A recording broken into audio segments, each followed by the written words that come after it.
Kebutuhan anggaran untuk program biodiesel melonjak seiring dengan peningkatan kewajiban bauran bahan bakar nabati berbasis minyak kelapa sawit terhadap solar.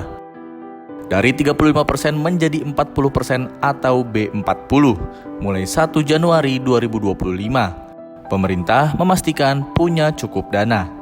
Pemerintah berencana mengalokasikan B40 sebanyak 15,62 juta kiloliter pada 2025.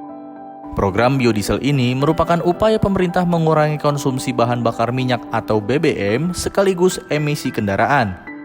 Namun produk B40 belum bisa bersaing dengan solar.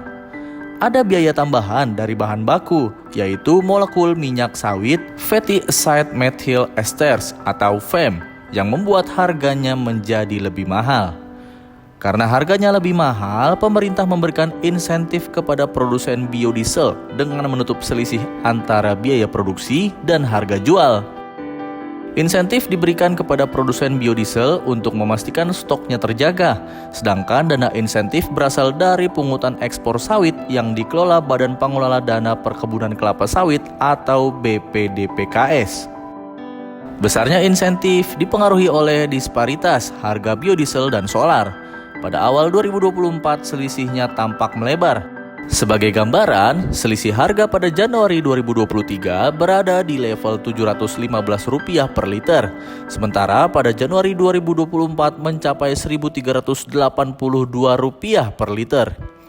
Selain itu, volume penyaluran yang bertambah akan membuat insentif ikut melonjak.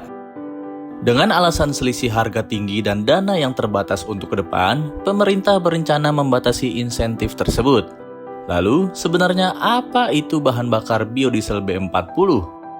B40 adalah campuran 40% biodiesel atau bahan bakar nabati atau BBN dengan 60% minyak solar. BBN yang digunakan dalam B40 berasal dari minyak sawit atau CPO.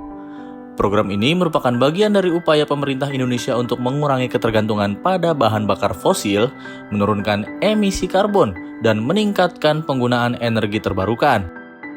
Berdasarkan rilis resmi Kementerian ESDM, B40 adalah langkah maju dari program sebelumnya, B30, yang telah sukses diimplementasikan sejak 2020.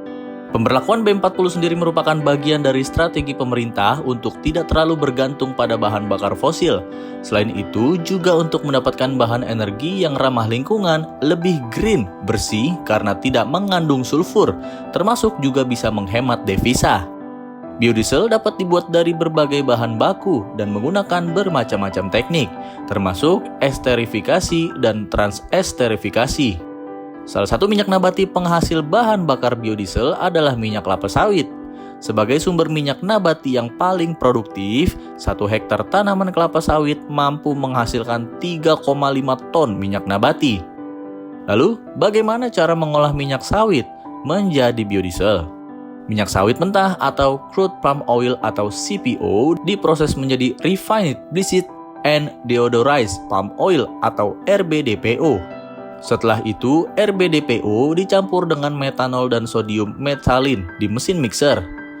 Hasil campuran itu kemudian didiamkan selama 1-2 jam hingga endapan FAM dan gliserin terpisah dengan sendirinya. FAM kemudian melewati proses pencucian untuk menghilangkan berbagai senyawa yang dapat mempengaruhi kualitasnya. Untuk meningkatkan kualitas biodiesel, komponen air dikeringkan dengan cara pemanasan pada suhu 130 derajat Celcius selama 10 menit. Pada tahap terakhir, biodiesel akan melewati tahap penyaringan mekanik untuk menghilangkan partikel dan molekul kotor, sehingga menghasilkan produk akhir dengan kualitas yang luar biasa. Sebelumnya, uji coba perdana penggunaan biodiesel B40 pada kereta api dilakukan di Stasiun Lempuyangan Yogyakarta pada Senin 22 Juli 2024 lalu, dengan menggunakan kereta api Bogowonto relasi Yogyakarta-Pasar Senen. Tujuannya untuk menguji ketahanan genset KA Bogowonto selama 1.200 jam dengan waktu perkiraan 1 kali pulang pergi KA Bogowonto dari Lempuyangan ke Pasar Senen 22 jam. Diperkirakan akan membutuhkan 50 kali PP atau sekitar 2 bulanan untuk mencapai hasil tersebut.